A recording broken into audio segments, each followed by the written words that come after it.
Guess we start this week's show at flag at half-mast. Are we? Well, we're losing a Philly sports team. Losing? They're already gone.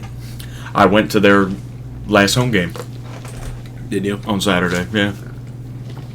They won. The only time I've ever seen them win. And it was in pretty dominant fashion. Like, it was not close, ever. It's pretty sad, honestly, the fact that they finally won. Well, they made a bunch of trades at the deadline, I guess, and they've looked good ever since. But they were just the worst team in the league. So there's no real crawling back into it. Yeah, rest in peace of Wings. My dad was a season ticket holder. Is he going to still be a season ticket holder when they move to Trenton? No. Okay. It sucks to see him go, but That's not official, by the way. no, I know it's not. But hate to see a team get shut down. It's never a good feeling. Yeah, especially a team that had fans. Yeah. Even, like, I know they didn't do particularly well on attendance, but the people that liked the Wings. For their last home game, there were some less pockets of no seats.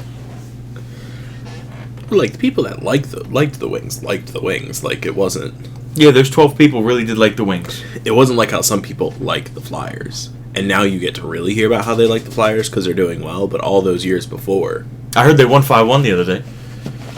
Sure. That's what the announcer told us during the Wings game. Oh, okay.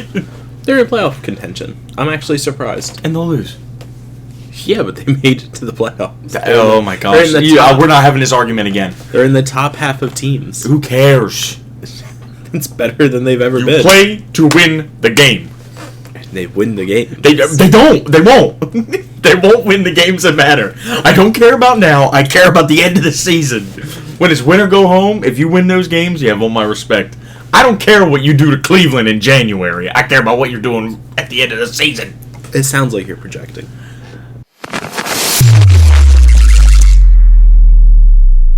Cleveland doesn't have a hockey team. I know. Well, I was talking about sports, or other sports, but I know. It's like I said, you're projecting. I care what you do about Cleveland. Cleveland seems like a hockey town. It's the only one of the big four they don't have. Huh? Because they have the Cavs, they have the Guardians, they have the Browns. They do not. What a horrible existence. They do. They do not have a hockey team. That is like the Freedom Mortgage Center. The Freedom. No, it's the Rocket Mortgage Center. Oh, jeez. Or Rocket Mortgage Pavilion. I wish we had cool stadium that we've talked about this millions of times. Yeah. I wish we had cool stadium names. Yeah. Yeah. When people are in London, like, I have to go to the bridge. Holy shit, that's cool. I have to go beat Manchester City at the Etihad. Oh my god. I don't really care about the Emirates. Old Trafford? What are we talking about this week? This. Oh. That's it? I did have a sports thing lined up, but if you want to talk about the Flyers being in the playoffs... I do. Hell no.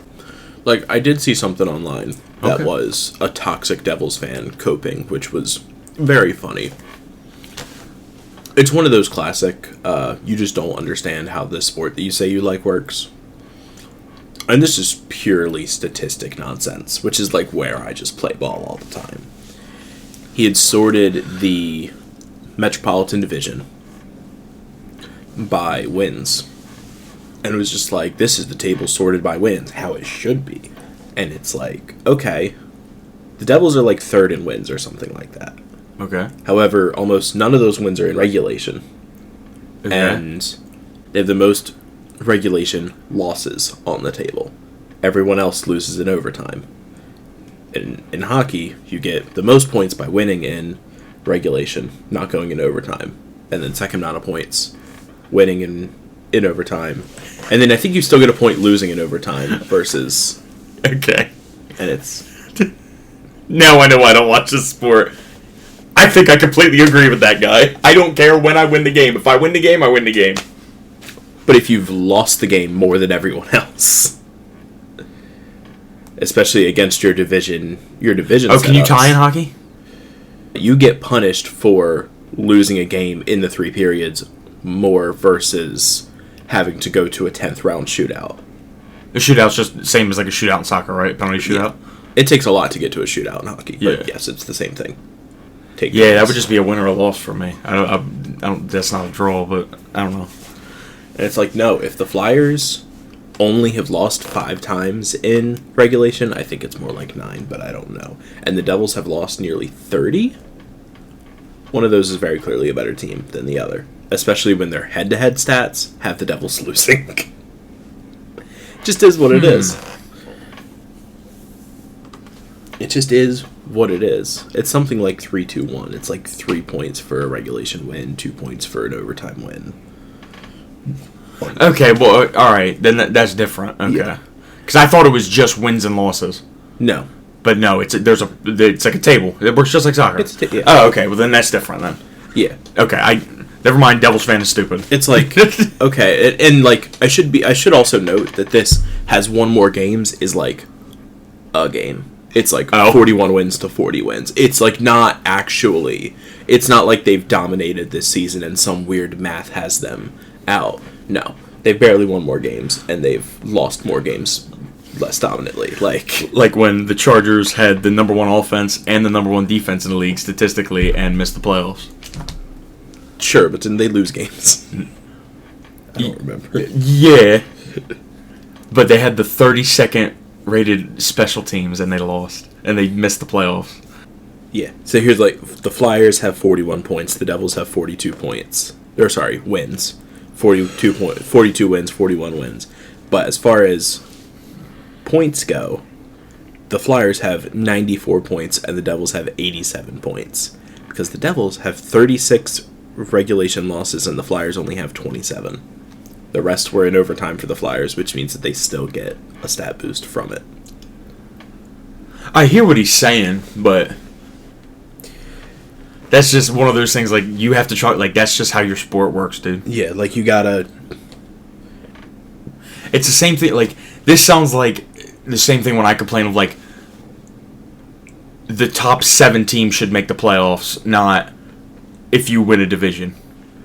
Like, I don't like it when a 8 and 9 team makes the playoffs, but there's a 10-win team that didn't get to make the playoffs. You understand what I'm saying? Yeah. It's like, yeah, we hear you, that kind of makes sense, but that's just how your sport is, you have to deal with it. Yeah, but then you turn around and... That wasn't that game. You turn around and then they're losing 5-1 to the Flyers and 5-2 to the Penguins, who are their division set.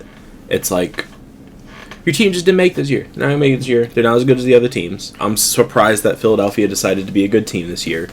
Go Flyers, I guess. They're maybe my 3rd favorite hockey team. Oddly enough, behind the Devils. But, like, I'll sit here and admit it. The Devils were not good this year. It is what it is. How was my actual team doing? The Kraken! I think they ended middle of the table, so, like, it is what it is. We love the Kraken. Yeah. Oh, shit. 34 wins. 34 wins. Yeah. Sometimes we're a good It's more wins than Cleveland's had in the last 4 years of football. What's with the sudden Cleveland hate? There is no Cleveland hate. There is Cleveland hate. So, I've come to realize this, I hate bad teams that have all-time greats on their team that never go anywhere until they're too old and they can't do anything. So, like, and this is harsh on the Texans, but the Texans were bad for a very long time. And J.J. Watt there was most of his career. And then he left and went to Arizona, which was another horrible decision because because Cardinals are literally the worst team in sports. And he went there and then they didn't win anything either. I mean, they were bad too.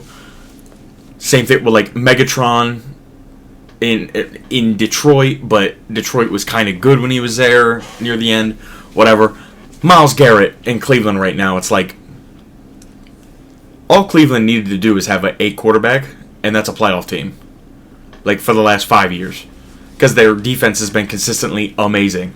Partially because Myles Garrett is an all-time great. But I hate it. I hate watching players just sit in one spot, get paid a gajillion dollars because that team has nothing else to play for. So they just offer them buku money, and then they stay and they don't really get to achieve any of those great things that they should achieve. Yeah. I'm sure there's a myriad of Chicago Bears that people will bring up and throw in my face, but also I don't... You know what's crazy? I don't think the Bears have had an all-time great play for us since... Oh my God. Maybe Khalil Mack probably will go down as an all-time great. I think people would hear me out on that. And then Julius Peppers and Devin Hester. We haven't had an amazing... Matt Forte was very, very, very good, but I don't know if people would call him an all-time great. I probably would, but that's my opinion. Like, the Eagles have had a myriad of them. I've had so many of them. Like, what? What's that face? This has to be a joke. What are we looking at? I'm so excited. Well, so I looked at... Okay, firstly, without even knowing any of the names, you're probably right. Eagles probably just had a myriad. That sounds like us. Like, real quick. Deshaun Jackson. Terrell Owens. Brian Dawkins. Jeremiah Trotter. I would say Asante Samuel, but I think that might be my bias. Fletcher Cox, Jason Kelsey, Lane Johnson. Okay, Jason Kelsey is a Super Bowl champion. I don't know if... Jason Kelsey is probably a top 5 center of all time. And he's been to multiple Super Bowls and won one as well. I don't know if you can say he hasn't done anything. What are you talking about? We're talking about all-time Eagle... We're talking about all-time players that didn't go on to do anything, are we not? No, I just mean all-time greats to play for a team. Oh, okay. As I was saying, the Bears haven't really had any, but the Eagles have had so many. Yeah, Just all-time greats. Okay. Yeah, I'm not saying that they didn't win, no. That was my thing, is like... And even T.O. went to a Super Bowl. Played in a Super Bowl with a broken leg. Like, Deshaun Jackson has all-time moments. Like, he's one of the greatest players ever in terms of moments. But yeah, you guys just... You always have somebody on your team where we're like, oh yeah, that's one of the greatest players to ever play. Some people don't have that. Brian Urlacher. How did I forget? Actually, Brian... Oh. Well, yeah, you got to go all the way back to 2006 for me to do that. With... Not 2006, but like in the 2000s with Urlacher and Briggs and Charles Tillman. God, we're so bad. We've been so bad for so long. That is his actual name. What? Haha Clinton Dix? What are we talking about? Well, so I just searched that exact prompt on Google to see what I got, which was just all-time Chicago Bears players that never ended up a Super Bowl, never ended up in it with what was considered big. Okay. Does it tell you the position? Yeah. Okay, give me is the guy with a crazy name, I'm assuming? Well, so this was the thing, was the AI gave me a result, and the top one, I read it, and I was like, that's not his name. This is a joke. The AI has read a Reddit thread, and now this is a joke. Give me a position. I have his Wikipedia page up, so this is his name. Position, linebacker, football linebacker. Dick Butkus. Yes. Yeah. That's probably... People would argue he's the greatest linebacker to ever play. I'm way too young to have seen him, but my grandfather used to tell me Butkus stories. Dick Butkus, one of the greatest linebackers ever. What do you mean someone was actually named Dick Butkus? Yeah, bro. Well, his name was Richard. Well, yeah, but... So, yeah, there you go. Dick Butkus, another famous Bear. Haha, Clinton Dix. Not a famous Bear, but played for the Bears. Anyway. Prince of Mukamara. Got you one. Have you seen the Grady Dick jersey swaps? No. So he's a player in the NBA, and he keeps doing jersey swaps with players. And he found there was a player, I think he's on the Magic, called Anthony Black. And he did a jersey swap with Anthony Black, and they stood next to each other. And it was Black on the one jersey, and then Dick on the other jersey, and they stood next to each other. And then Kobe White, he did the same thing with him. Boy. He did a bunch of them, and then finally the league started fining him for doing that. Why? He's not doing anything wrong. That's what I said. Free my boy. The entire 2022 to 2030 Phillies roster. No, kidding. Some of them have actually done something. Trey Turner and Kyle Schwarber have both won the World Series before.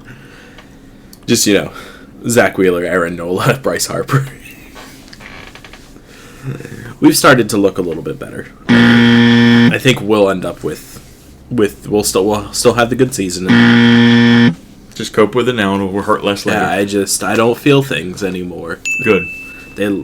No, wait, they did win on the Fanatic's birthday. They almost lost on the Fanatic's birthday, unless I'm wrong, and they did lose. For some reason. Can't lose on the Fanatic's birthday. They lost on the Fanatic's birthday. That's crazy. Who'd they lose to? The Diamondbacks. That's bad. Yeah. The Diamondbacks are, like, very randomly really good. Like, they were in the World Series 2 years ago. Were they really? Yeah. Damn. They lost to the Texas Rangers, who have also not been in the World Series since. It was really strange. That was 2023. Who were the cheaters? That's the Astros, right? Yeah. They were the ones that got really good. They were banging on trash cans and shit. Yeah, they cheated. I think it was 2017. And isn't it, like, very common knowledge that, like, everybody cheats, they just got caught? I do not know what you do in that game. Because their whole thing was stealing signs, wasn't it? I don't know the full deal with the Astros. But there's like a level of, like, everybody cheats in baseball. I will say, like, stealing signs, yeah. Yeah. It's a very common someone on second is watching the pitcher and is trying to give signs to the batter of what they're going to throw. I remember there was the guy out in the outfield with the binoculars. The Astros were using a center field camera to try to Love that. like record an actual dude. That's no bueno. Love that. Who got hit recently? Was it Cleveland? Someone got hit recently with this ABS where they were trying to figure out a way to signal the batter from the dugout to challenge. Yeah, and that's a no. They kiboshed that one like after they like kiboshed on in that. the game. They were like, no, stop that. Yeah, they're literally like holding up like green or red papers. Sometimes that's sports though, figuring out ways around ways rules to cheat, yeah. rules. That's like the basis of F1. I found out is just re-engineering stuff around. Yeah, Belichick never figured it out. No, well, he's too busy going to Savannah Bananas games. Yep. Bet you didn't think I knew about that one. I can't stand Bill Belichick, so. Which sports thing I wanted to bring up? I don't know. I have a backlog now of like weird social media trendy sports things to inject life if there's nothing to talk about. But we also just went on and on for 20 minutes. So I'm trying to think of what I'm trying to think of what the second one was. World Cup. That's a thing that's happening. Oh, I'm so excited for the World Cup, I know dude. you are. I'm so charged up. I saw something that made me think of you, and it was a guy talking about how he's a lifelong soccer fan, and he was so excited that we were hosting just to see it turn into an attempt to price gouge everyone out of everything, and it was like, yeah, I feel that. What I did see, now I don't know if this is confirmed, but I saw that Iran might not compete because of the problems with the U.S. I saw that. I don't know if that's come to fruition. I heard about that. I don't know, though. Yeah, because they won their playoff. So they were in it, and I don't know if they're going to be... I don't know what you do. I don't know what FIFA does if that happens. So, also, just want to make this... They have every right to do that, and I support them for making that decision. Yes. Yeah. It's a weird thing, right? Because, like, yes, if Iran feels like for the safety of their players and stuff, absolutely. Like, yes, that's what I'm saying. But also, why are we putting people into this position? Yeah. Like, we don't got to get political. I know. Standing up for basic human rights. Which is crazy that people are stupid on the internet. We've established this. Yep. And this pops up every once in a while with brain dead WWE fans. Oh, jeez. And they just say some stuff like, wasn't John Cena an 18-time world champion because the WWE title is the WWE Championship and the Universal Championship in one? And last night I came across one of the posts and I was just like, you know what? Let's just... And the headline reads, John Cena is a 35-time world champion. I'm sick. And I broke down every time the title's been unified. And just acted as if they were all continued. Because that's not what happens. When the two titles are unified correctly, one of them normally, if you have two champions face off and they unify the belts, normally the loser's belt just gets deactivated. And, we say that the person that wins is the undisputed champion. But, like, Orton and John, have a match to unify the World Heavyweight and WWE titles. Randy Orton, the WWE Champion, wins. The World Heavyweight title gets deactivated. We might call the title the WWE World Heavyweight Championship, but the title's gone. It's done. It's gone. So, the answer is 35. That is, I did the math, and if everything was still active, the current WWE Championship would be 4 world titles. Because it's the WCW title, the WWE title, the 2000s World Heavyweight Championship, and then the Universal Championship. And Cena, every time he's won the WWE Championship, it would be with the WCW title.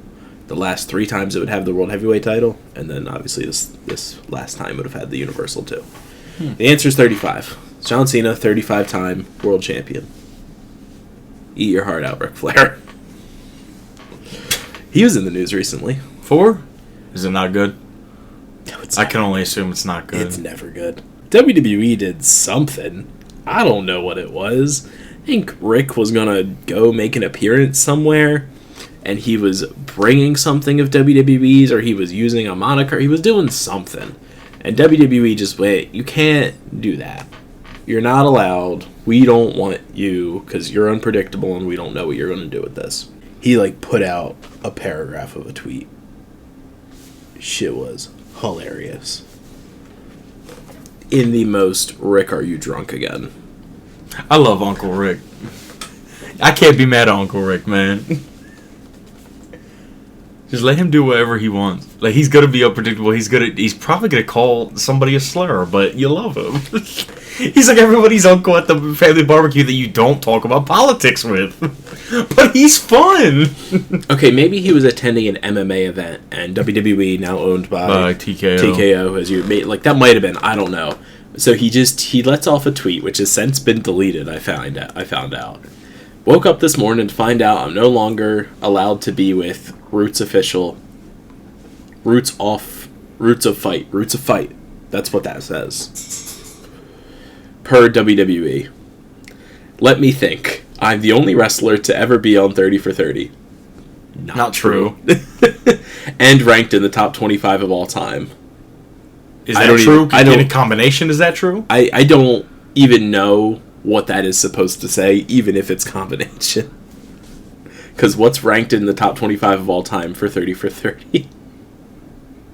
Is he saying he's the only wrestler ranked top 25 all time that has been on 30 for 30? Has no other extremely popular wrestler been on 30 for 30? I don't know. We'll have to. The only other one I can think of is Hulk Hogan or John Cena. Who? Well, okay, I don't know if they've been on 30 for 30, but that would be top 25, I would assume. Yeah. Both of them, definitely. An Emmy-nominated documentary courtesy of the WWE, which might be true. That's probably true. It might not be, though, but it could be. WWE's produced a lot of documentaries, and a lot of them are really good. So, it could be. I could see none of them really getting... Which I should have won, but I lost to a team, not an individual. That's fine. 21 world championships, but I always played by your rules and kept it at 16. Let him live. Paid Vince McMahon back $800K when he said he would forgive it. I honored it. Fortunately, I still make $1 million from the, all caps, great Ryan Fitterman at Fitterman Sports. $500K from Ric Flair drip, and thank God for Tony Khan. What more of my legacy do you want to destroy WWE? You all grew up loving me and I set the bar. Now you are trying to kill me and diminish my legacy. Thank you, but it ain't happening. Nice try, LFG! Exclamation point. I think everything he said was correct. Did he say thank God for Tony Khan? Who doesn't... Okay, I'm choosing to believe that I still don't know what the top 25 of all time. Maybe that's So I think he was the only one to have a 30-30 episode be about him. Okay. Not just him in it, about him. Yeah. Maybe he means that episode is a top 25 of all time 30 for 30 episodes. I don't know what he's trying to say.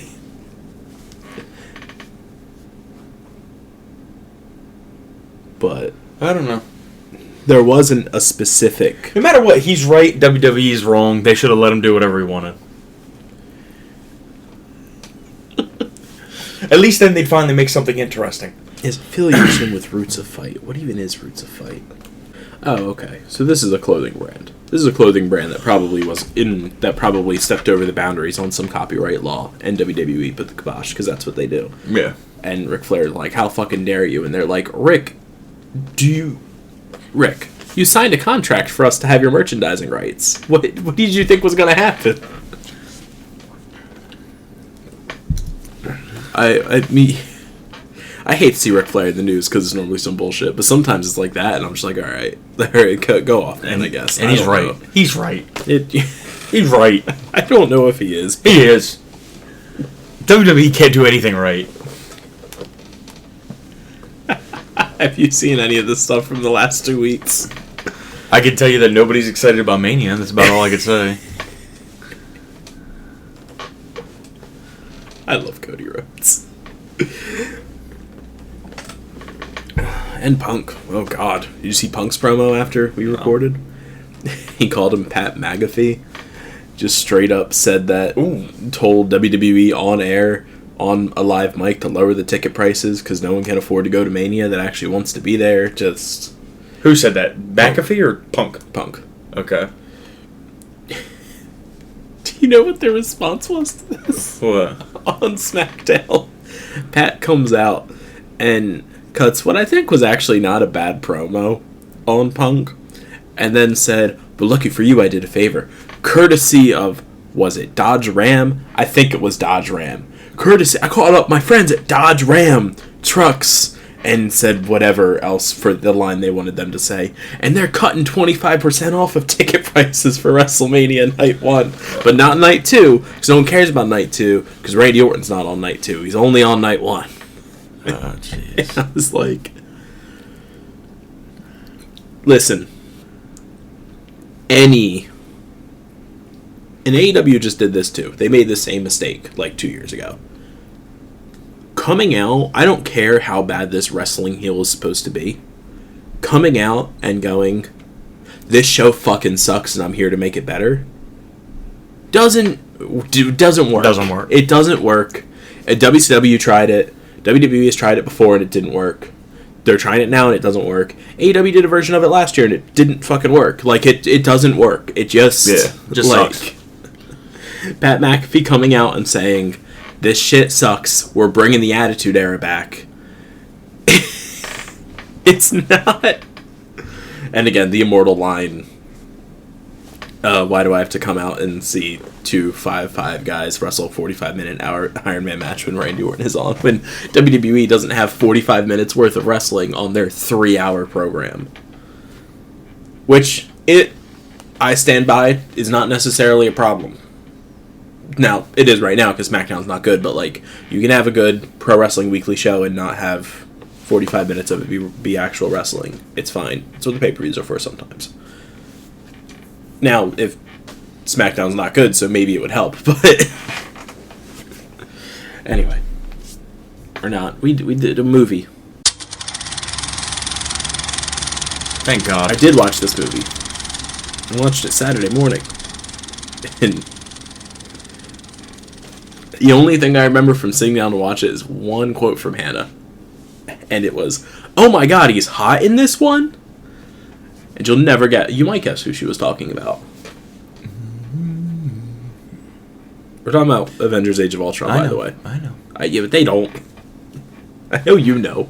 You've been waiting to talk about this for 3 weeks. Mark Ruffalo? No, not Mark Ruffalo. He's hot in this one. Oh.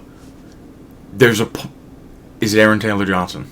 It is not, but that's a solid guess. Yeah, because for some reason I thought she hated Aaron Taylor Johnson. No, it's the opposite. She loves Aaron Taylor. Because she likes Bullet Train, right? Or no? I don't know. Okay. Probably, if he's in it. I'm mixing up conversations then, because I thought me and her talked about that, but I guess not. Well, yeah, she might have. Maybe. I'm sure, like, if he's in it, I'm sure she Who? feels. Andy Serkis. Okay. I don't think I disagree with her, but I did not I expect... do. I think that guy is the most disgusting man on the planet to look at. that isn't already disabled in some way or has a medical condition. I think Andy Serkis is a disgusting, scuzzy human being. You know what else? Him and Adrian Brody are the most greasy, scuzzy guys I think I've ever seen. They're both extremely talented. Oh, yeah. Two of probably my top 5 favorite actors. And I think that's why she had that reaction, is because I do think he a little hot in this one. He's not normally, though. I disagree, but I can hear you out. Yeah, like... Put him on your hear you out cake. Hear me out. Because I think but only in this movie. I've seen him in other movies, and I agree with you. He's very... The rolled up sleeves are doing something for him. Yeah. It looks like he saw that Marvel check hit the bank and then immediately hit the gym. Cuttlefish. She talked through us that entire conversation, and I was like, you're not going to get the joke at the end of this, because it's a long setup. So good. I understand what it does for the plot, and it's very effective for the plot. This is a completely different movie. I don't love that we kill him in Black Panther, because I just want him. I want him again. I want more of him. They have had some pretty big blunder. There's 2 major blunders in that movie. I'm telling you, you're not gonna like Black Panther when you watch it. I will. You kill Andy Serkis and Michael B. Jordan. What is that movie doing? Killing Michael B. Jordan is fine at the end of that movie. It's fine. It's not the right decision, but it's fine. I like Black Panther movie. I've seen Black Panther multiple times. Maybe I like it more. And then Andy Serkis will die, and I'll be like, fuck this movie. Yeah. At least he still does stuff. So he does do some things. He's very cool in the first 15 minutes of that movie. Yeah, we get the iconic interrogation. He gets his hand. Yeah. But this movie, Age of Ultron, is a movie. It's enjoyable. It is. It's a very good movie in the MCU. It's enjoyable. You have some fun. A lot of fun. Yeah. There's one-liners. It's extremely quotable and extremely enjoyable. Yeah. Oh yeah, main villain is like quotes the entire time. One of the best villains we've ever got. Well, there's a good villain in there. I feel like if we brought him back, we could try again, and we will, and we could hit big heights. I think the ingredients are there. They were going to. I'm convinced that Vision Quest was going to be the Return of Ultron. White Vision is the way to bring back Ultron. I think they would have done it. Is Vision Quest still happening? I don't think so. And I think that's why. I think it's still supposed to be happening. This is my headcanon. The original thing was White Vision was going to be the Return of Ultron, and then WandaVision came out, and everybody loved Vision so much that they're like, oh, well, now we just have to bring back Vision, so what do we do? How do we write this story? And then it all fell apart. That's my headcanon. They couldn't figure out a way to do it because they wanted Vision and Ultron back. 2 amazing characters. Supposedly, it's still coming out this year. Late this year. Yeah. And supposedly, James Spader was announced to be in it. I don't know. It's so weird that, like, supposedly there was kind of... not like a set plan, but a loose plan of doing these 3 series, that being WandaVision, Agatha All Along, and Vision Quest. And it's just weird that they haven't like officially announced Vision Quest at any given point in time. We know more about like Doomsday than we do about Vision Quest, which is supposed to come out this year. Now, to be fair, they did that same shit with Wonder Man. They didn't like do anything for Wonder Man or even announce it until like 2 months before it came out. Yeah, I guess that's a fair point. So maybe we're going to see a lot. Maybe it's going to be a lot of that same thing. Maybe we're not even going to see. Imagine it's good. It'd be cool. It would be nice. I love Ultron. I know. What's a good Ultron story to read for the people? Age of Ultron. I'm not crazy to say this because I've had this opinion given to me by other people. Age of Ultron is the greatest Avengers story of all time. That's a heavy order. It is, but I don't read Avengers comics, so yeah, it's not, and it's not. From what I've seen, not a hot take. There's a couple that are up there, but Age of Ultron is one of those names that get brought up, and it's just amazing, dude. It's just an amazing comic, and he's an amazing character. It's really hard to not love Ultron. There's just certain things that just click with people, like click with me, that it's so hard for me to explain why I love it. It's just Ultron. You'll read it and you'll understand. I cannot. It's like doing crack. Like, I can't explain to you what it's like to do crack, but when you do it, I know you're gonna love it. How am I gonna cut that? No, why are you gonna cut that? It was a perfect analogy. You just told the audience to do. I did not tell the audience to do crack. I told them if you do it, you'll love it. I didn't say it was good for you. I didn't say it was healthy. But I said that's what it's like. Liking Ultron is like doing crack. You can't tell the audience that they'll love doing crack. I feel like that's pretty well known. If you do crack, you're gonna love it. Crackheads don't just like, I'm actually just gonna dedicate myself to doing crack. No, they're addicted to crack. It's an addictive substance. This is basic 4th grade knowledge. Watch a movie. Go to your local inner city. You'll understand what crack does to people. Go to Kensington. You say, yeah. People didn't do crack. We're like, oh yeah, I'm so happy. I'm losing my hair. My teeth are falling out, and I'm so susceptible to disease. I can't wait to keep doing this. Like, there's a reason. It sounds like they don't love doing crack. No, it sounds like they continue to do it. That means they love doing it. It does all of that to them, and they still do it. It's not good for you. Fine. You shouldn't do crack, but if you do it, you'll get addicted to it and love it. I'm just gonna bleep every time that crack is said and see if that makes it funny. Yeah, they probably would.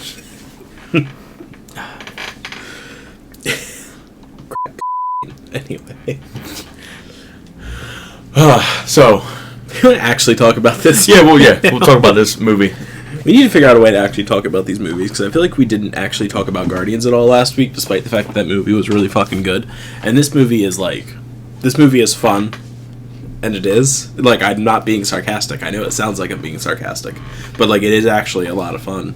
Yeah. This is one of the ones I was excited to watch, not just because Tanner thinks this movie's a lot better than it is, but, like, it is fun and it is quotable. And, like, my senior quote was a Nick Fury quote from this movie. I don't know if you remember that, but that's... No, I don't. I don't remember your senior quote. We didn't go to high school together. I didn't know if it was something I mentioned, because it's, like, one of the things. I think you have, but I just don't remember. It's his quote from the end of the movie. No matter who wins or loses, trouble always comes around. But... Not a Nick Fury quote I think I'd remember. Yeah. I wanted it to be a Marvel quote, and it's one that I looked up stuff. And, there you go. But you made it work. Yeah. Mine wasn't supposed to be funny. It was supposed to be profound. There you go. Profound. Not as profound as...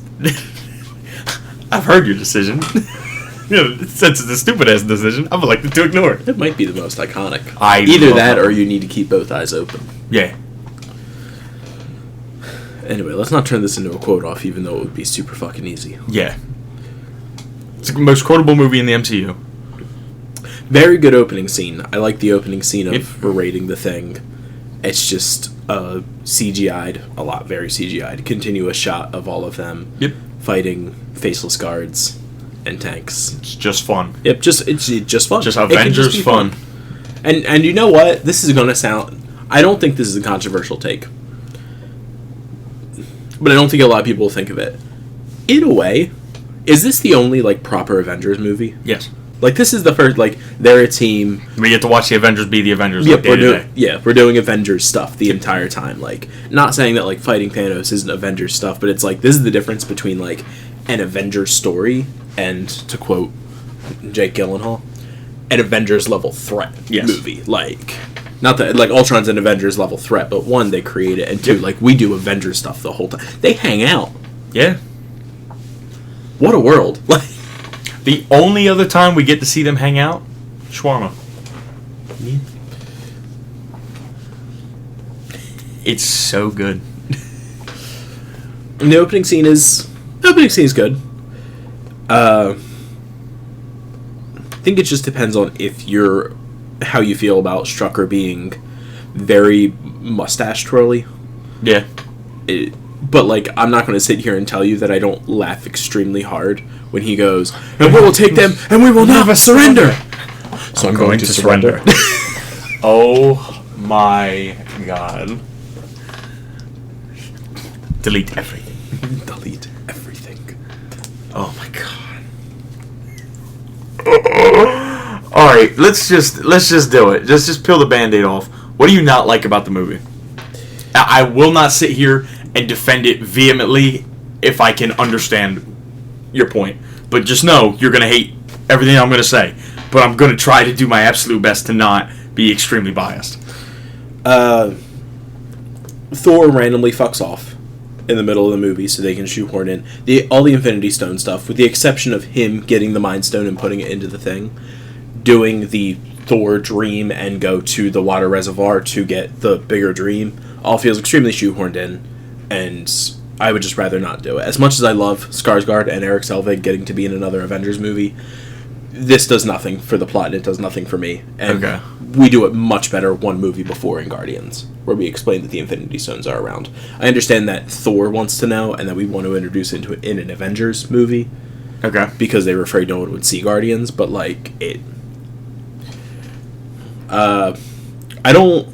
As much as I love moments that he's on screen, I don't think I love Ultron's entire plot just being the extremely watered down, extremely basic, oh, humans are bad, actually, that it feels like we do with every AI robot movie. Okay. Like, it is the basic AI robot plot. It's like, oh, you're supposed to protect the world. Oh, well, humans are killing this thing. Kill the humans. Like, Now, again, James Spader and Ultron in this movie are much more entertaining than a lot of those movies that I would mention. Yep. Those are the two things that immediately stick out to me. Much like the first Avengers movie, which makes sense, it was written and directed by all the same people, this has the highest concentration of jokes, and while some of them are very quotable and some of them are very funny, a lot of them are not. This is the first time where it feels like we really start to slip, and some of these are, oh, it's that Marvel comedy, and some of them are not funny. What was a not funny joke? I don't have capacity in my brain to remember everything. Because I'll give it to you. I agree with what you just said, but there was never a joke that I thought didn't land that it took me out of it. I think they do. Here's one that I remember because the Cap language joke is funny like the first time, and then they do it like 5 times in the movie. And it's funny the first time, and it's funny the last time because Cap's the one that curses. But it feels like there's multiple times. Like, by the time Nick Fury is saying, "Oh, I think that's my favorite one. I think that's where we're going to disagree. Which is the weird thing, because I think in a bottle, Nick Fury sassily going, "Oh, you kiss your mother with that mouth," is extremely funny. But I've heard this joke so many times, it's not funny. Like, if it's just Cap the first time, Fury, and then at the end Cap cursing, I think it's fine. I think there's comedy. Comedy comes in threes. It's fine. And Samuel L. Jackson is charismatic enough to hit the, "Oh, you kissed your mother with that mouth?" I understand. I get it.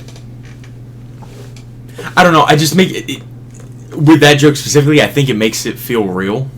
But also, because they do that, if I'm right or wrong, they make that joke a couple times at the after party, which reminds, like, and maybe this is me being anecdotal, but it feels like a blue-collar workplace with everybody just pounding. Like, that's how it feels like with the boys in the lunchroom or in the locker room. Just like that's what that feels like, and that's what it reminded me of. And it kind of made me feel like more of like they're an actual team, they're actually together, and it shows that more to me. I think that's why I like that joke specifically. I'm not going to sit here and defend that every joke in this movie is good, but I'll reiterate and say there was never a time that there was a joke bad enough.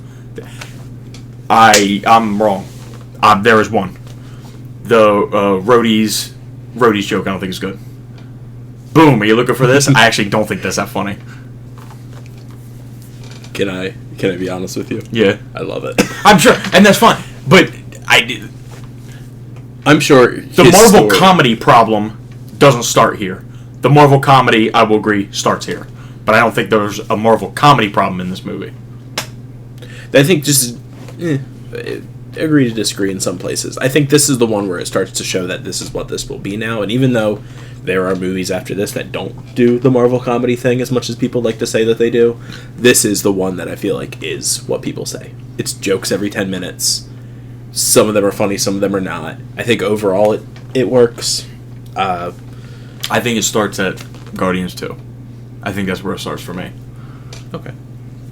But again, I'm will. biased with this movie. I love this movie. I just don't. Other than like the roadie joke and it's probably because I've watched this movie so many times. The roadie joke I'm just old on. But I wonder what his whole story is, and I wonder if it's actually that funny. Because I think that's part of the joke for me. Is it's when your work friend comes up and he's got like that really good joke and he tells it and it's just not funny. Yeah. So you kind of like you do the thing. It's like, oh well, it's very funny. It's good job. Not funny. And I also just enjoy Don Cheadle then telling the joke to non-Avengers and him just going, yeah, that's fucking right. Yeah. I'm just saying, if Terrence Howard makes that joke, I don't think I laugh. Yeah, man. Also, another bad thing. While I don't mind and a lot of people hate this, I don't mind the Bruce and Natasha romance plot in this movie. It's fine. I don't love the bedroom scene at Clint's house where she equates being sterilized and not being able to have kids to being a monster. Thanks, Joss Whedon. Pat on the head. It's framed like it. No. I don't disagree with you, but I also don't think to see how she deals with it and how she thinks of herself. Yeah. Not only as because the other movies we've seen her deal with that she's an assassin and I've murdered a gajillion people and her dealing with that, and then the fact that even if she were to give all that up and never kill anybody else again and be a good person, she still feels like they still took that away from her that she could ever be normal and not be a monster. Maybe I'm looking too far into that. That's how I see it, and that's how I always understood it. I don't hate them doing that. Is it a little much? Sure. Especially for we have no other development with that other than that one scene, and it's kind of just thrown in our face. But maybe I understand what he was trying to say, or at least I understand what it means, what I feel like that character feels like. And I don't disagree that might be an intention. It just does not come off that way, and it is not framed that way. Yeah. Like it is in every other movie. It's framed that she was mutilated to be an assassin, and that's it. But like her wording is almost definitely, so they chop me up and I can't have kids, so you really think you're the only monster in the room? And it's like, change that dialogue around, man. Well, she's she's entitled to her opinion. Like if we're going for that, which I think is the intention, because that's again every other movie, that's how we frame it. And given how Black Widow goes, I guess they can never really program out the oil factory sensor nonsense. We'll get to that later. It just doesn't.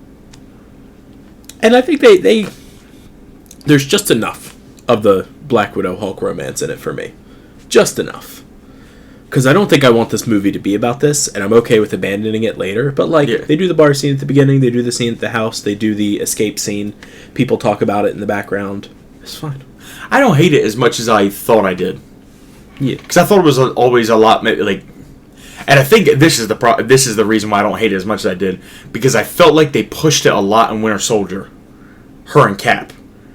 And then after rewatching that movie, I'm like, oh, they don't really do that at all. They kiss one time because of them trying to evade everybody. She's constantly trying to set him up. Yeah, because you know me. I've always been they have no idea what they want to do with this character, so they just make her like everybody.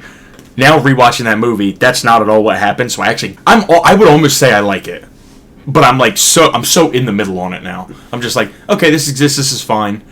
I agree. I understand what you're saying.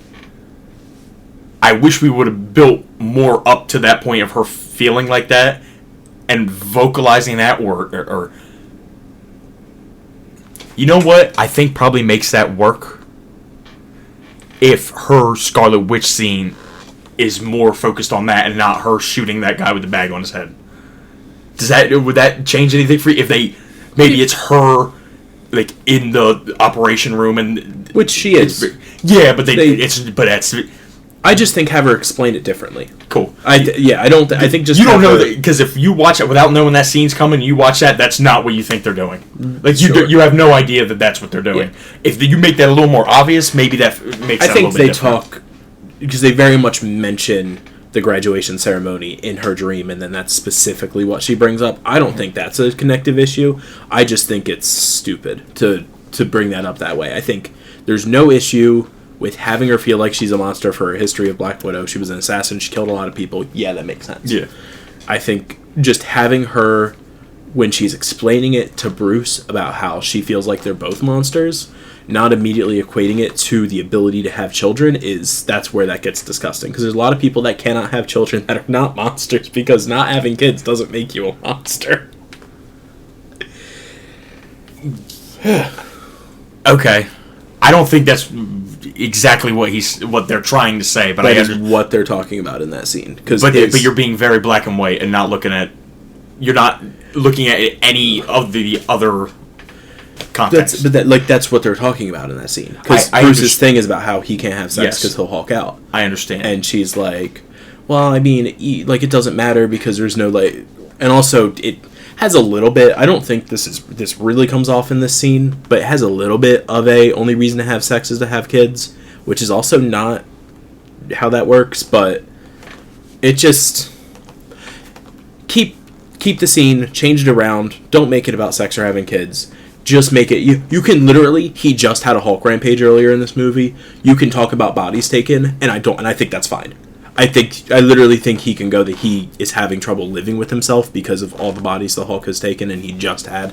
He even says the world just saw the Hulk for the first time, which is not fucking true. But the world just saw the Hulk for the first time, and because you're telling me no one saw the events in Harlem, he's still in control there. And you can immediately equate that to her, and like directly equate it to life she's taken as an assassin.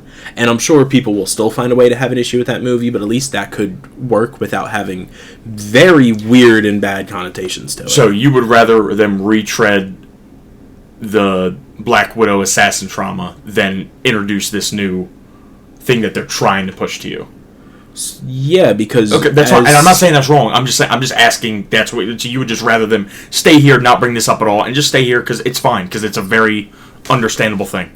You can introduce extra trauma things that she had, but in the end, the equation point should be this and not this other thing. Okay, because I think that gets. I think Whedonism comes in very heavily on the other one, and it's very hard to go back and watch some of these movies and see, like, oh, that's Joss Whedon kind of being a little bit of a scumbag. Okay. But also, I think in the end, just the Black Widow trauma all ends up being the same retread.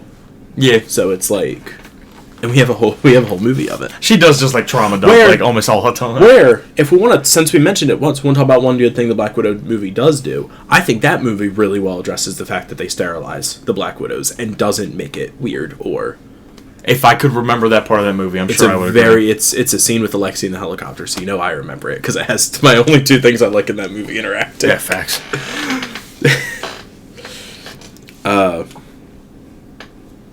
Those are like my big problems with the movie. But again, separate those problems from it. Most of the dialogue's really good. The jokes are really good. This cast keeps its insane chemistry and just continues going off of each other. We death signal Hawkeye the entire movie, and he doesn't die, which is a minus for some people. I know some people understand that. Some people just really don't like Jeremy Renner, and I kind of understand. Yeah, he's like a little nuts. I kind of understand, but okay. Let me ask you this: is this the best action for every character individually outside of the Hulk?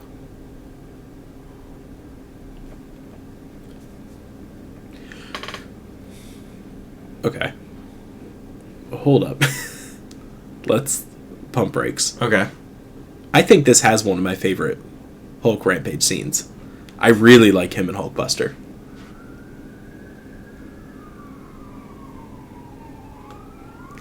Okay. I would agree. All times. It's a very good. I don't hate that opinion. I personally think Avengers is the best Hulk action. If it's it's versus the Avengers, I can understand. Yeah. I specifically turned to Hannah during the Hulkbuster scene and said, I wish we would have gotten a scene more akin to this in the Incredible Hulk. Oh yeah. Because it just goes and goes and goes, and it's the coolest. Yeah. I do not disagree with you. Well, in fact, I do disagree with you, but I think it's the only other one that'll be like, yeah, no. If that's your one, cool. I can't be mad. I don't think there's enough. His stuff in the Avengers is really good. I feel like that is more. Here's a couple pockets of cool Hulk moments. It feels like the Hulk versus Hulkbuster scene is like a big prologue. Here's a big Hulk set piece. Yeah. I think it gets pluses for being one big continual scene. But I think I give a plus to Avengers because it's so broken up, and it still gets to those same levels. Yeah. You know me, I'm also in love with Hulk jumps across the street from one. I think that's like the coolest Hulk scene we've ever. And then plus, when he does this on the buildings, you know, when he's like punching one and then he flips backwards and back fists the other. There's a lot of stuff really he does cool in Avengers is really cool. I prefer that.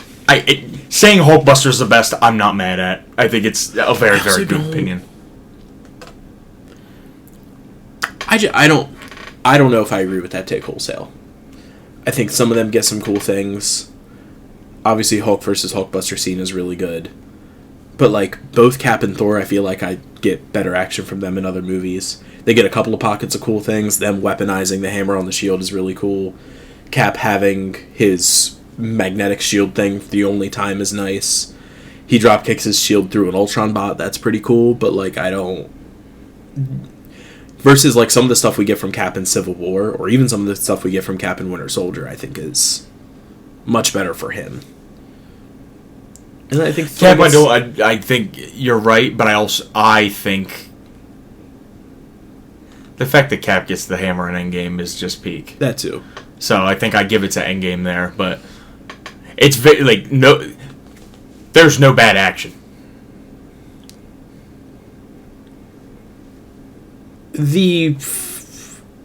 I don't love what is supposed to be the second big kind of action scene. Obviously, you get the one at the beginning. Getting Vision back? Are you talking about? Or getting Vision? No. Then what are you talking about? Oh, that one's a little ridiculous, but it's Marvel. It can be a little ridiculous. I don't love the Ultron bot massacre at the end. It just doesn't... Specifically when they're around the key, and it's defend the key, the all of you versus all of me. It just... They were doing the pan around, and I'm just like... Yeah, I don't know if I like this. I don't want to be an asshole. I think you have to be in a minority on that. That is so cool, dude. Like when they're going around and I'm just like, because Cap does his one move that he can just do, which is cool in general. Going through each other and Vision's coming down. Oh my god! I think that's so cool. I'm so in love with that scene. Like the quote leading up to it, I really like, is that the best you can do? This is the best I can do. This is what I wanted. All of you versus all of me. I wish Ultron's motives and I wish his success rate in this movie were just much, much higher. I do want more of this Ultron. Yeah. Because, yes, they just come say some... They just did Ultron too early. If they could have done Ultron now when we have time travel... And we are we are at least used to time travel. Ultron works. There's a lot of time travel in the Ultron comic, so it would have worked better now. Would it have been better? I don't know, but Ultron is definitely a villain where I can understand he wins in the beginning, and then you have to hit the restart button and try again. Like, that's a villain that I think deserves to have their moment in the sun. They didn't get it. They didn't give it to him. And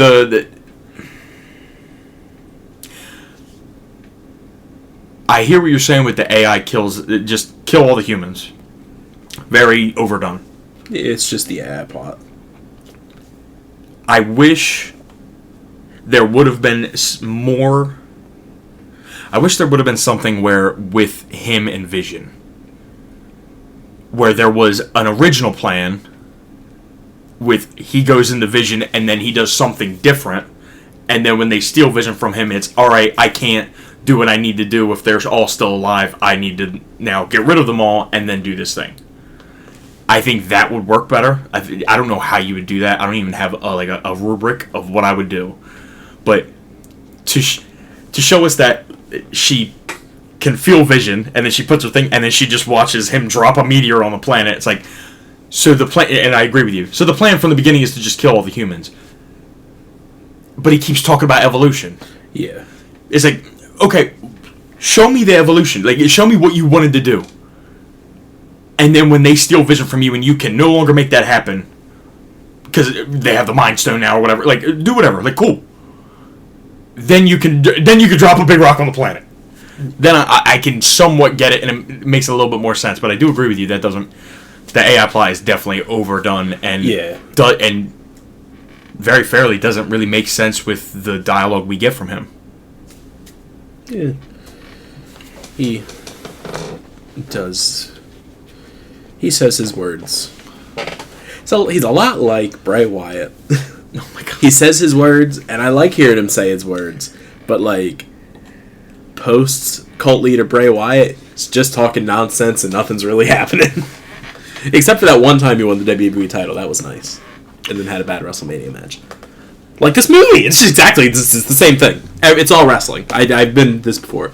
It's all wrestling. I don't think anyone could regret watching this movie, though. I think overall, majority of the action plus just the quotability of the lines, it's too much fun. It's a very good jumping in point. Yeah, it is too much fun. Other than, I'm trying to think of like movies to show somebody to get them into the MCU. Other than probably the first Avengers, Iron Man.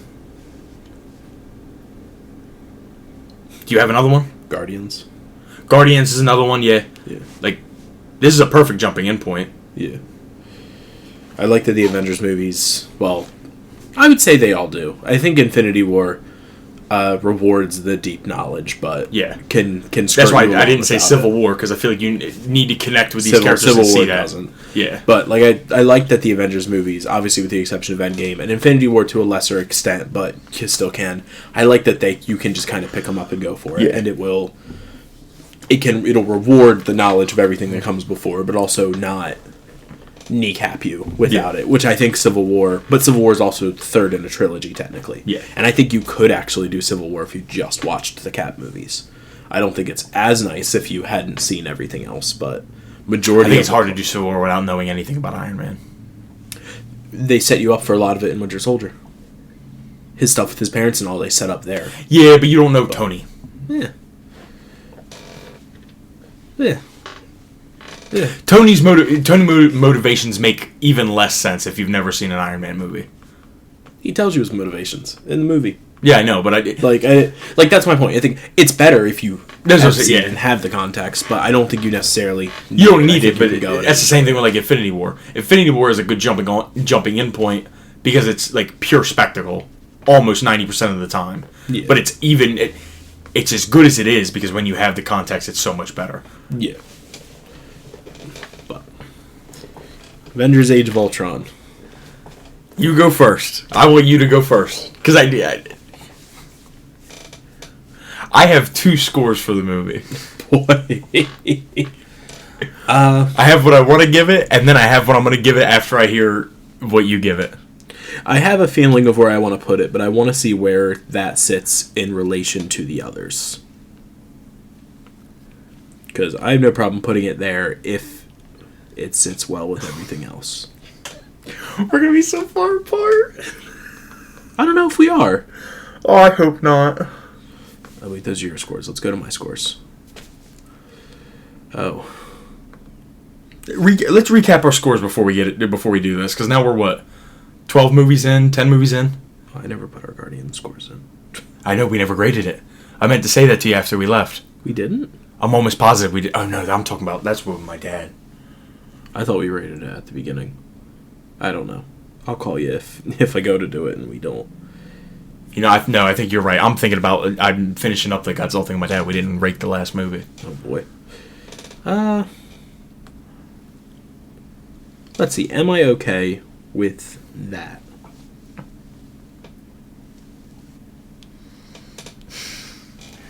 I think...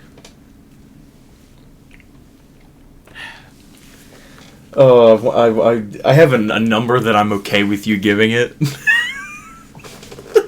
I have a number in my head that... I know you're going to be so far away. when we had finished the movie, I had went, I think it's that. And then, like, I'm thinking it now, and I still kind of feel like that. But now I'm looking at my scores for other movies, and there's one movie that it puts it higher than, and I don't know if I agree with that. And that's where I'm at right now. Oh, no. Because I know what movie you're talking about. Do you? Yeah, because it's got to be that movie. Because if it's any other movie, then we have to fight. But if it's that movie, I can understand it, and I hear you. And I think you're being harsh, but do whatever you got to do. Okay, so it's at least there. Okay, so I'll give you the range that I'm between. I'm between a 7.5 and an 8. Ugh. Is where I'm at. I think that's crazy, but okay. Definitely, just by my scores and by my thought, definitely better than The Incredible Hulk, Iron Man 2, Iron Man 3, Thor: The Dark World, according to just where I have my scores. Definitely better than them. Okay. Definitely. Currently, it's whether I think it's better or worse than the first Thor. That's the movie. Yeah, that's just where I'm at for it. It's about there. I think I do just put it at the 8. I think it just gets the 8 because I do think I get more enjoyment out of it. But it gets the higher score because I do have a more enjoyment out of this movie than the first Thor. Even though I think the first Thor is really good. You give it your.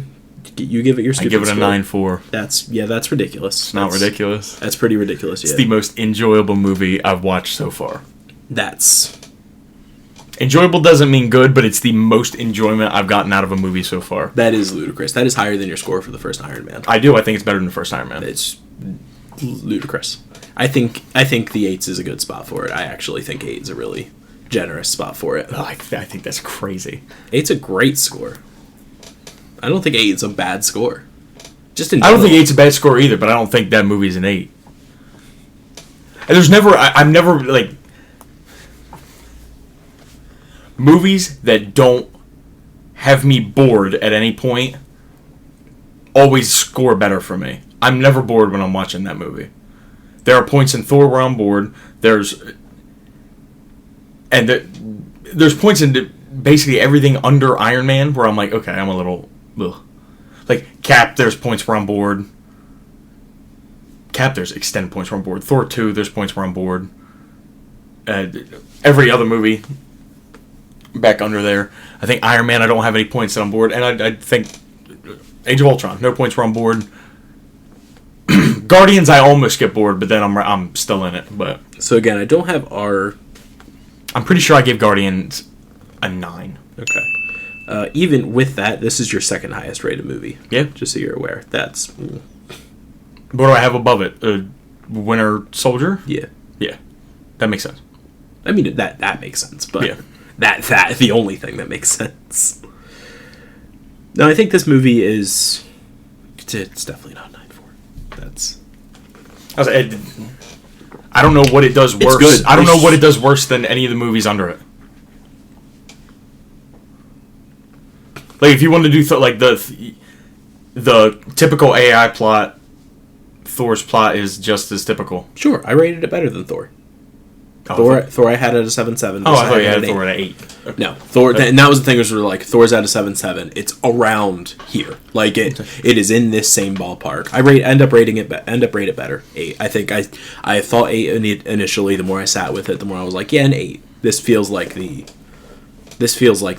kind of like one of those tentpole sits right at 8. I don't think it's terrible. I think if you're rating it, if you're panning it, you're just either dead-brained or allergic to fun. Like, yeah. It's a ridiculously fun movie. Yeah, with a villain that I'm already in love with an actor that does it perfectly. You know what? Okay, maybe this is a me thing then, because I will be harsher on a bad performance than I will be on a plot that doesn't make entirely as much sense. And I think that problem comes through again when we talked about Thor 2, where you had plot problems. I'm like, yeah, but that's kind of like explained, and I'm not really thinking too hard about it. The plot doesn't bother me as much as when somebody gives a bad performance, like in Iron Man 2, when I think Mickey Rourke gives a awful performances where I fought with you, Iron Man 2 and Thor 2.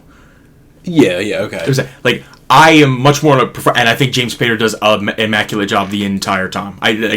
Performance-wise, not what happens in their movie and their plot or whatever, but just the performance of the character, I think maybe only Brolin as Thanos is better than him.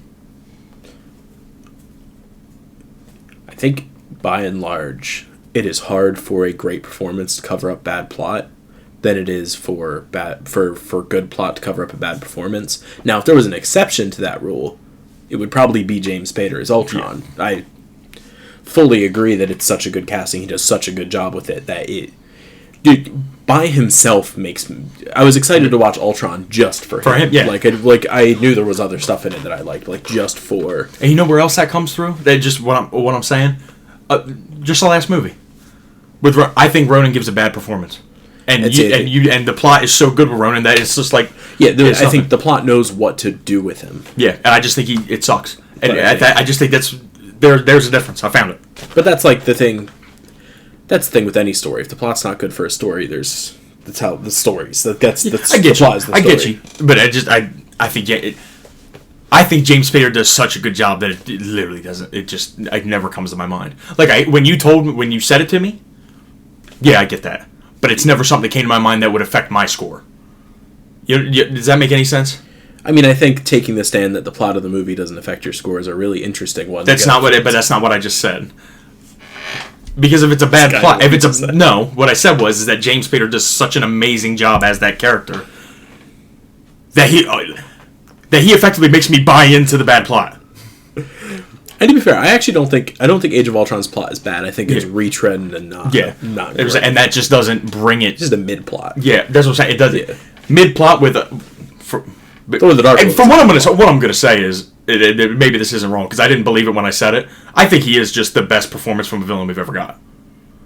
Yeah, potentially. Yeah, as much as I like Brolin, stand up, whatever. I actually just think Ultron's better. But I'm not sure if it's. No, it is. It's not that I'm biased towards Ultron. I think James Spader might be the best actor we ever had in the MCU.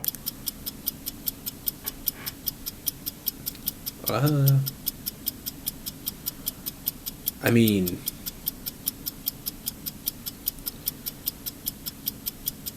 I'm gonna have to sit with that one for a little bit. Yeah, because I'm trying to think now, anybody. Because we've gotten, especially the past couple of years, we get a lot of really good actors in either smaller roles or one-off TV ones, that kind of stuff. But maybe I'd hear Cumberbatch. Cumberbatch is a main role too. Yeah, and he's a very good actor. I still think I like James Spader better. Michael Keaton is a very good actor. Does very good in his role as well. Yeah.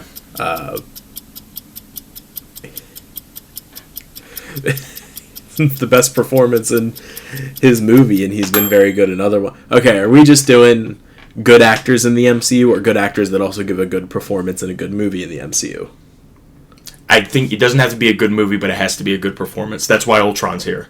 Okay, I think I could potentially justify this. Christian Bale does come in later. That's that only other guy I was thinking, but that movie is so god awful. That movie is fucking shit. It's actually, he's so good, but he actually can't save the movie. Yeah, exactly. He is.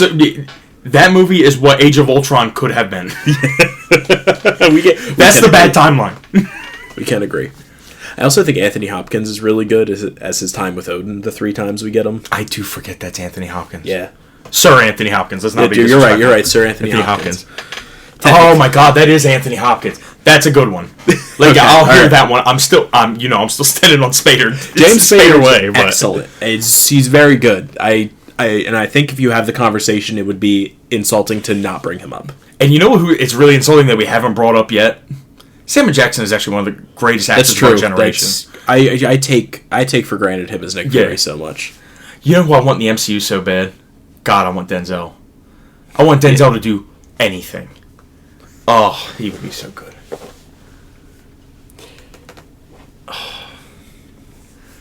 And rest in peace, Chadwick Boseman. Chadwick Boseman was a phenomenal actor. Yeah. Michael B. Jordan as well is in one of these movies. Yeah, but not yet. Okay. Dude, and I'm not even trying to because I think all the Creeds are good.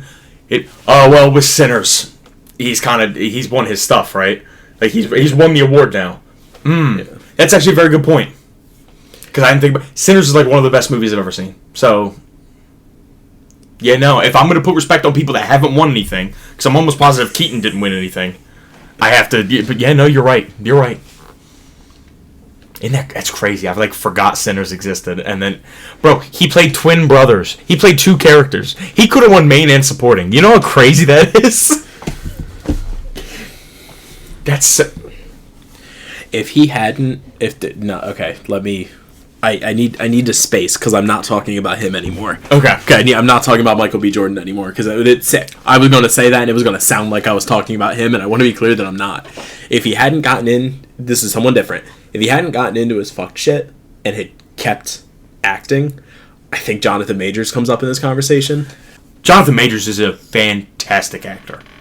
He is very close to him in Quantumania. For me, is very close to James Spader in Ultron for me. In 10 years. Wait, what did you say? What did you say for Jonathan Majors? His performance in Ant-Man is very close to Spader in Ultron. That I don't agree with. Really? I think his performance in Loki is also very good. I know that one episode. I think that's the best we ever got. I think Kang is still good. I think it's also that's another one where I'm like, maybe it's the opposite, like of the Ultron thing, where I'm like, yeah, no, as good as he is, it doesn't really save me from the plot. That one. Oh, that movie's not good. Yeah, no, I'm not. I think it, but I also just really. I actually think that movie will catch a worse rating than Ultron does for me when we get to it. Has to. Because I think I have a lot more problems with that one than that movie. Ultron. I think that movie made me upset, which makes it very hard. That's the other thing. If a movie at all ever at any point makes me like, God, I hated that decision, or God, that makes no sense, and I'm going to get upset about it, it's very hard for the movie to bring me back. There have been movies that have. It's coming up soon. Oh boy. Okay. Is it the next? I think it's the next movie. Next movie is Ant-Man. It's the next movie. Okay. Hannah's very excited. She loves Ant-Man. We weren't. And I was wrong. I was open to it.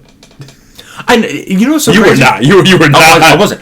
But I love that movie. We did not know each other when this movie was coming out. Why are we talking like we did? Like, I loved this movie when it came out. Like, I loved it. I was so excited to see it. I loved it when I saw it.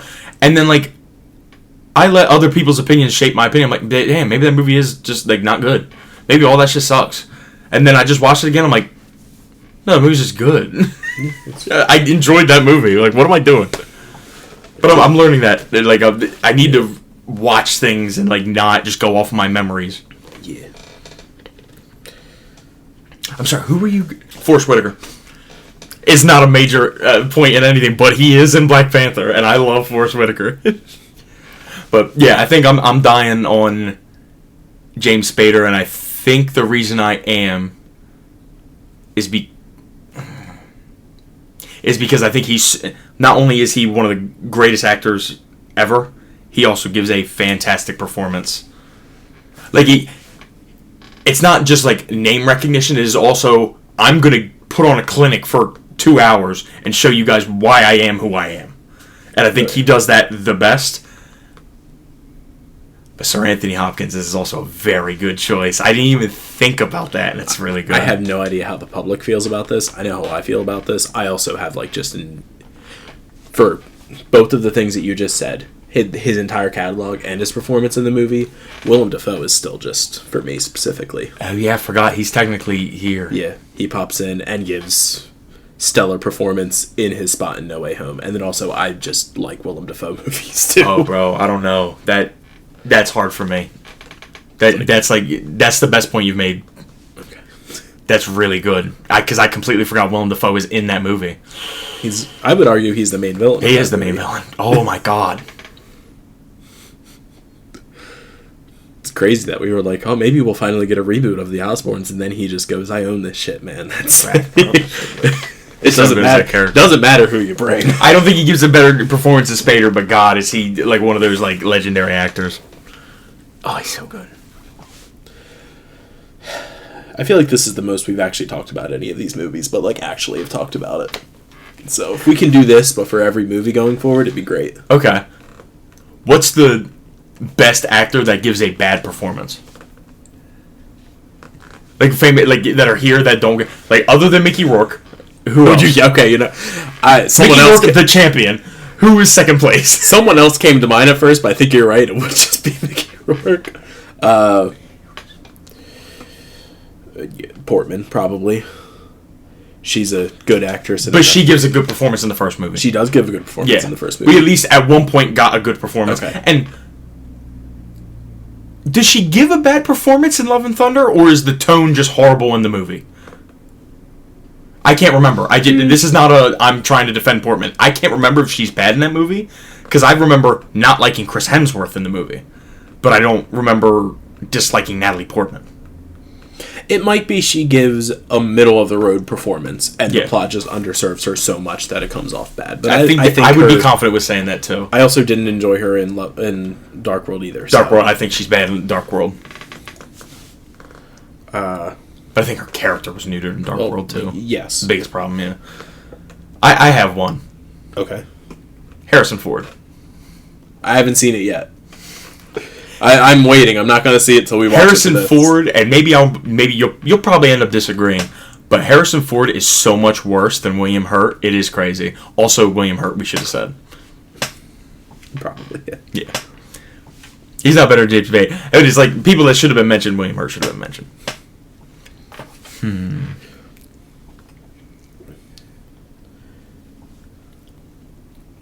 I feel like there's like a legendary one. I can feel it like it scratching the back of my head. Well, we did have Idris Elba. Yeah, but I don't think so. Like, I agree with you. We did have Idris Elba. Obviously, it's a fact. I can't disagree with the fact. I don't think any of his three performances are necessarily, well, four technically, are necessarily bad. They're just fine. I think he gets shoehorned into a smaller role early on, and you're just only going to get, as much as we love Heimdall, you're only going to get so much out of Heimdall. And he's best in his third movie. Yeah. Yeah. When he's like leading the resistance. Yeah.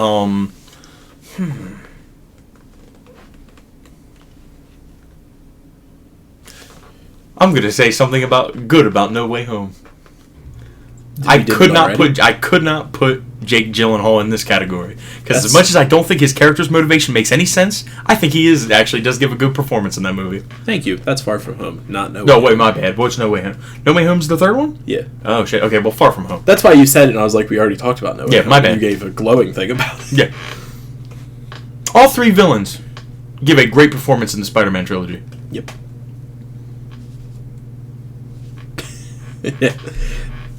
How about that? It's almost like he's got three stellar movies. Like, I don't know what else to tell you. No, that's not true. That is pretty true. There are two exceptionally great movies. I'll say that.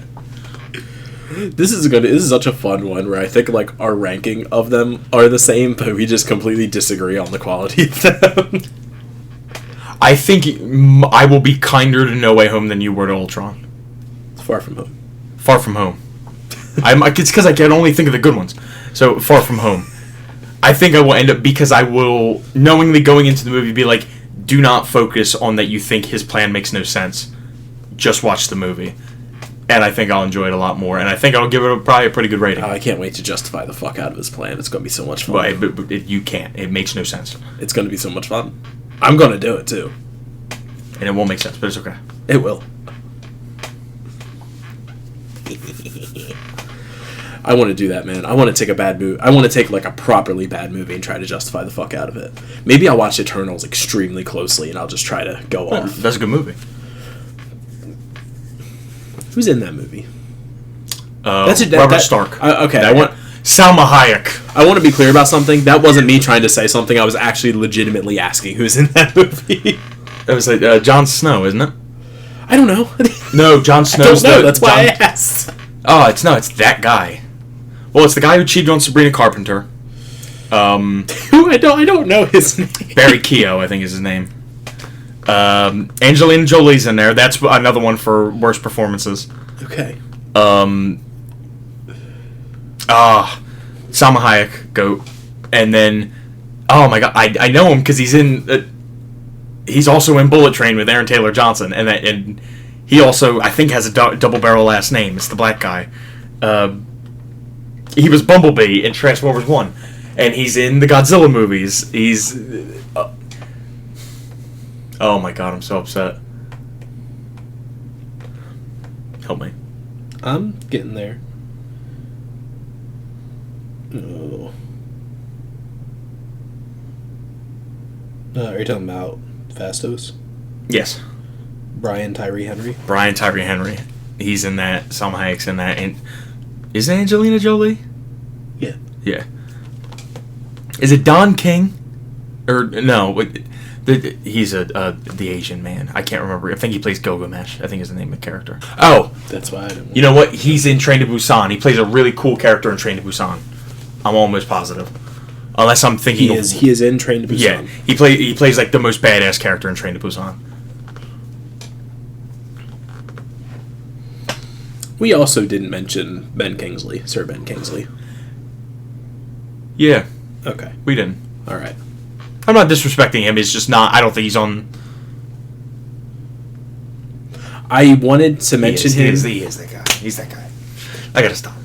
I wanted to mention him because I think he is that guy, but I think performance-wise, he doesn't give that good performance until Wonder Man. Yeah. And it is more just, are either of his two ones either a bad one enough to mention it in your good actor, bad performance one, which I'm not sure. We'll see when we come back to Shang-Chi, because I remember not liking him in Shang-Chi. But he's definitely annoying in Shang-Chi. I'll give you that. But he's so good in Wonder Man. He's like he has positive karma for me now. So didn't Wonder Man season 2 get announced? Yeah, I'm almost positive. I think I saw that. What a banger! Banger. I love a banger. And I wasn't off. I said a thing about it the other day. I was not off base. That is a thing. We are getting a Marvel presentation for The Punisher. One of those like hour-long things. Oh, cool. Like the Werewolf by Night and the Guardians Holiday Special. It's called Punisher One Last Kill. We are getting a Punisher one. Kevin Bacon. Characters in the MCU. Or actors in the MCU. When does Kevin Bacon show up? When he's Kevin Bacon in the Guardians Holiday Special. Oh, yes. You're right. You're completely correct. when he is Kevin Bacon. That's so funny. Hey man, you were correct and I was wrong, and it is what it is. Hey, we don't have to talk about it. I'm cool. There's him too. I don't know why his name is spacing me. Kurt Russell. Yeah. Ego. The problem is that there's 3 of them, right? And you have messed up. You have conflated 2 of them before, and the 3 of them are Kurt Russell, Michael Douglas, and Jeff Bridges. Jeff Bridges and Kurt Russell, I do. And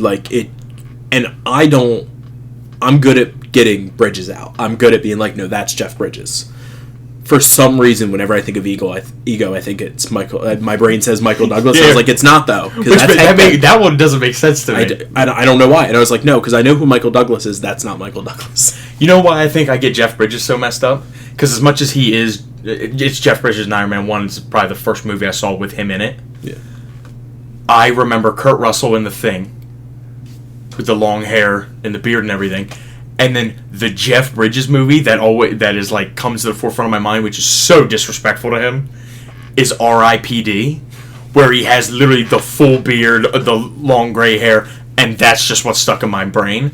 And I'm sure if you put them right in front of me right now, I would be like, oh yeah, no, those two don't look anything like each other. But my brain's like, that is the same human being. Sometimes they act the same, but yeah, kinda. I love Jeff Bridges. I love Kurt Russell. You know who else I love? I Who? love David Harbour.